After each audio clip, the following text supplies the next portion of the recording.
Қайырлы күн достар, біздің Стамбулда кезекті күніміз басталды. Алла қаласа қаланы аралауға тағы да шығып бара жатырмыз. Біздің бүгінгі жоспарымызда өзіміз осы жаққа келер кезде естіген атақты үлкен мешіттерін жаңадан салынған соны көруге барғалы жатырмыз. Ол енді 60 мың адам сиятын, қателеспесем, сондай керемет үлкен мешіт еді. Қазір сіздерге барған соң көрсетеміз. Ал екінші баратын жеріміз ол пайғамбарымыз саллаллаху атақты сахабасы Аюб әл-Ансари. Сол осы Стамбулда жатыр деп естігенбіз. Қазір соның қабірін іздеп, оның атында мешіт бар деді. Соны зиярат етуге барамыз, иншалла. Біз міне мынандай станциядан неге кетіп баратырмыз? Жаңа мешітке. Мынау қателеспесек, мына метро судың астымен жүреді. Теңіздің ортасынан. Біз қазір бағанағы айтқан судың жердің астына түсіп баратырмыз. Осымен судың астынан Европа бөлігінен Азия бөлігіне өтеміз Стамбулдың. Өзіміз тоқтаған жеріміз ол Европа бөлігі. Жаңа мешітті көру үшін міне осылай кетіп баратырмыз ғой.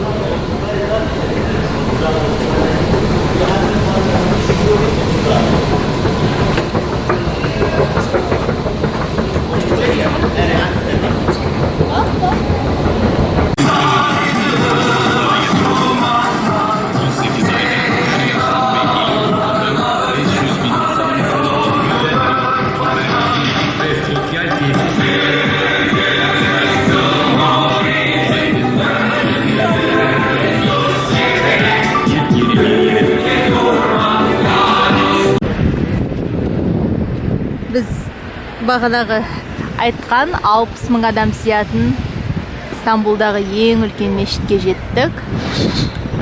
Міне мынандай тамаша мешіт, мұнда түріктердің өздері де көп екен. Ана жақта мен құрбым келе жатыр. Ал мына жақта міне құдды басқа Стамбул секілді жаңа қала, Азия бөлігі дейді ғой.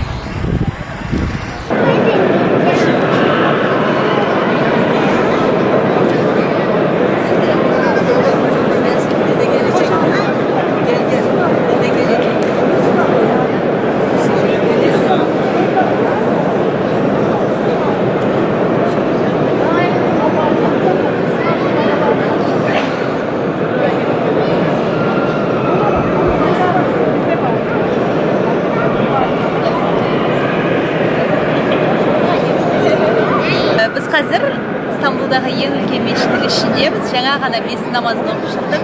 Адамның қаншалықты көп екенін көріп тұрсыздар. Жалпы біздегі жұма намазына жиналған секілді жиналады екен бұл жақта. Сондай бір әсер. Мынаның іші енді 60 мың адам сияды сыйымдылығы. Сосын тағы бір байқағаным, басқа мешіттердің барлығы суық, мына мешіт жылы екен. Қолдары да кәдімгідей жылытылған сондай. Қысқасы ұнады. Стамбулға келсеңіздер, тағы бір келетін жерлеріңіз осы жер болсын.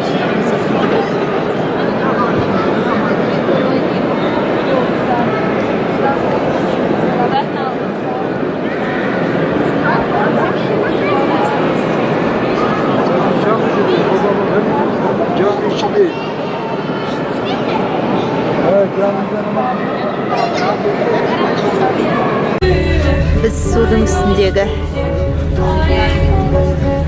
кемемен енді судың үстімен кетіп баратырмыз. Бағана судың астымен өткенбіз. Азия аймағынан Еуропа аймағына қазір. Мынаның ішінде міне қоғамдық көлік сияқты өзі. Мына жақта ән айтып отыр.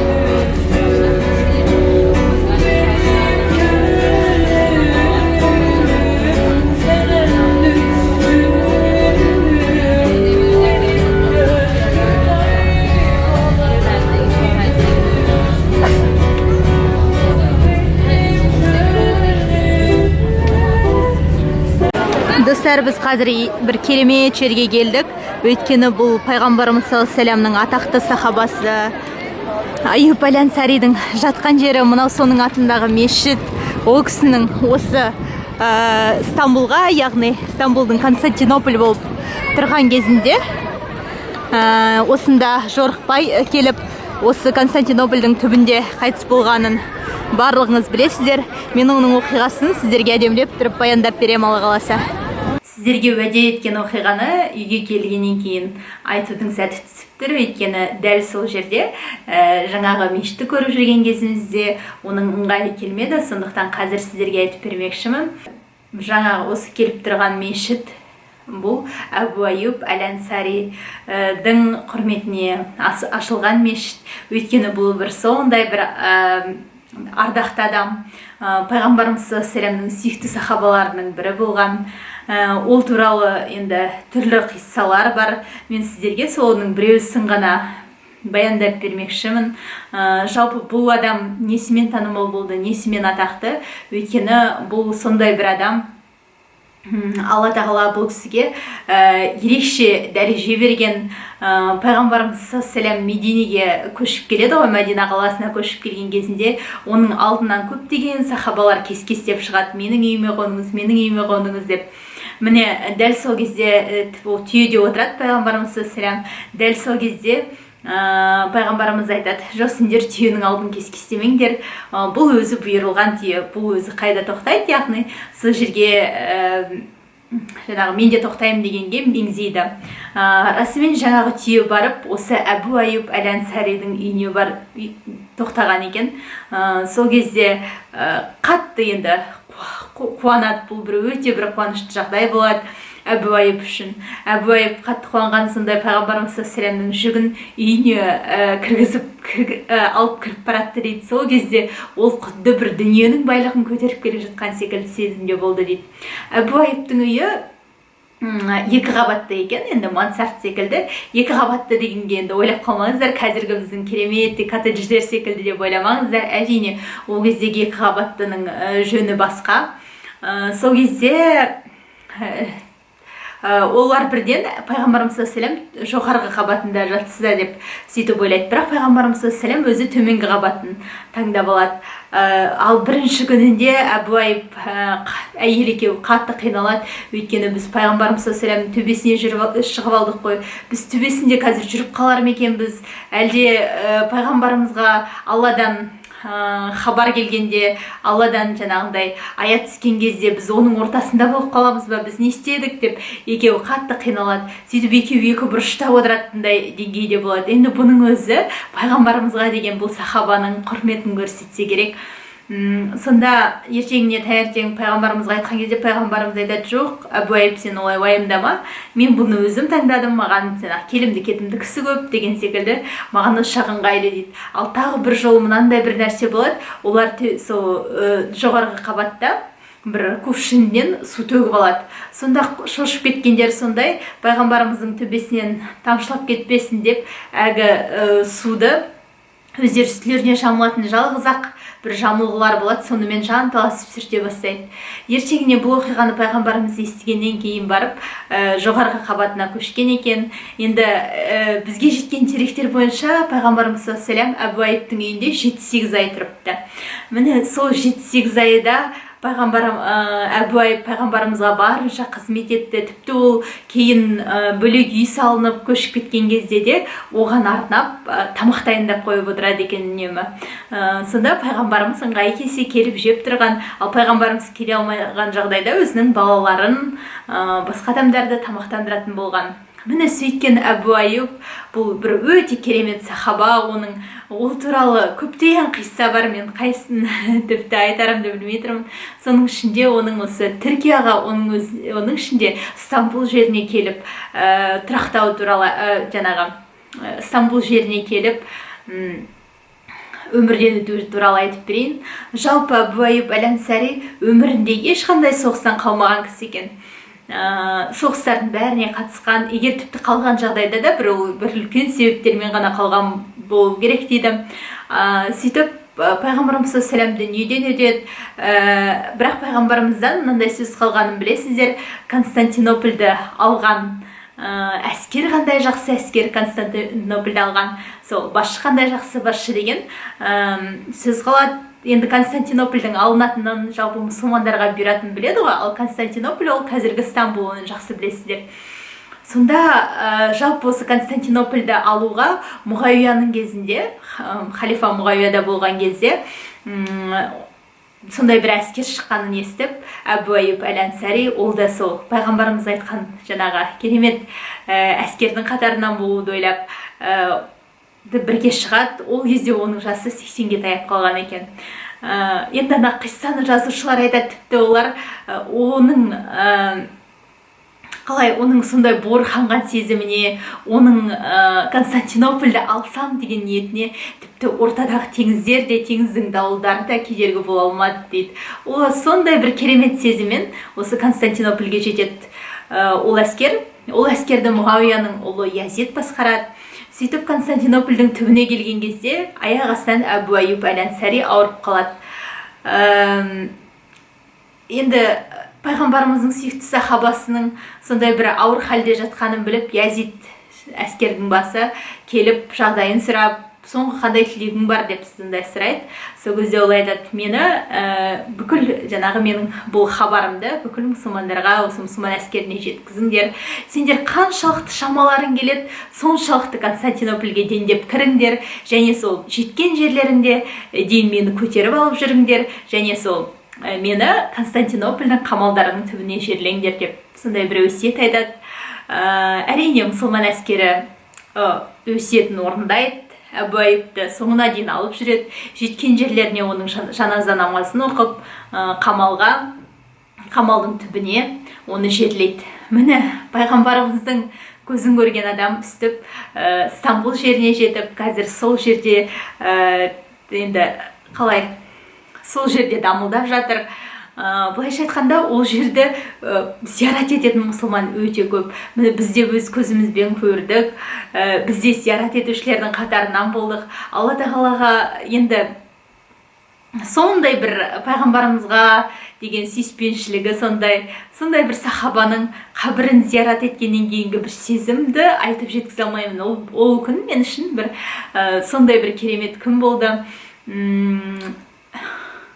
Мен жалпы пайғамбарымыз саллаллаху алейхи вассаламның сахабалары туралы қиссаларды көп тыңдаймын, көп естіп жүрмін. Соның ішінде осы Әбу Айюбтың сондай енді оның сондай істегені және оның қабірін, мешітін зиярат ету бір жүрегіме ерекше нұр құйылды деп айтсам болады. Біз енді осылай ізгі адамдарды жақсы көреміз. Пайғамбарымыз саллаллаху алейхи вассаламның хадисі бар ғой, кім жаңағы адам жақсы көретінмен бірге болады деген. Біз де осы пайғамбарымыздың сахабаларын жақсы көреміз. Иншалла, ана дүниеде олармен бірге боламыз деп үміт етеміз. Сондай бір керемет әсер қалдырды. Егер Стамбулға барсаңыздар, дәл осы біз көрген Әбу Айюб әл-Ансаридің қабіріне бармай кетпеңіздер. Зиярат етіп кетіңіздер. Осы бір қиссаны қайта бір еске алыңыздар. Ал енді ары қарай біздің қабірді көргеніміз жайлы, жалпы мешіттің іші туралы ақпаратқа кезек берейін.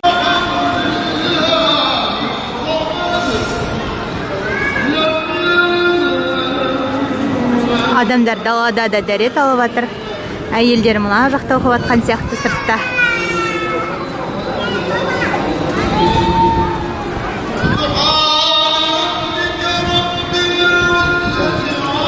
Мына жақта біраз адамдар жатыр. Мұнда міне Айюб Сұлтанның жатқан жерін көрсеткен. Білуімізше, шамалауымызша осы жақта жатыр ғой деймін.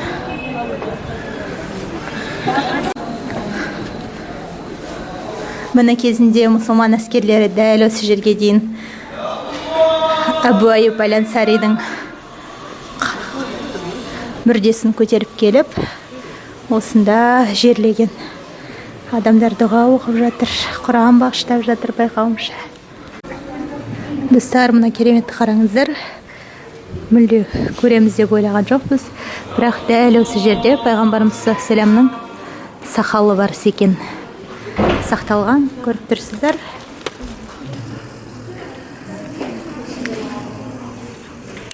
Çekeyim aslında, çek canım gel. Hakkını helal et.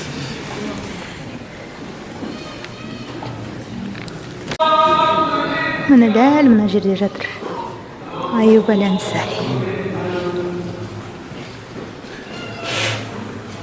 Адамдар дұға оқып жатыр.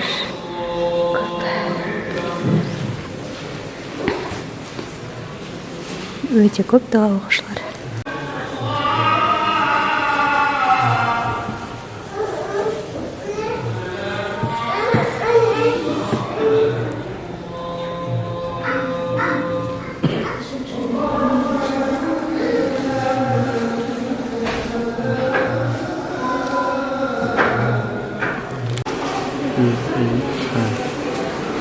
Достар, мына тұрған Пейғамбарымыз сәлем еткен ағаштың жапырағы, ал ортасындағы оның қабірінен алынған тас екен. Мына жерде жазылыпты. Ал келесі мына тұста Пейғамбарымыз сәлемнің сақалы, екі сақалының бірі екен.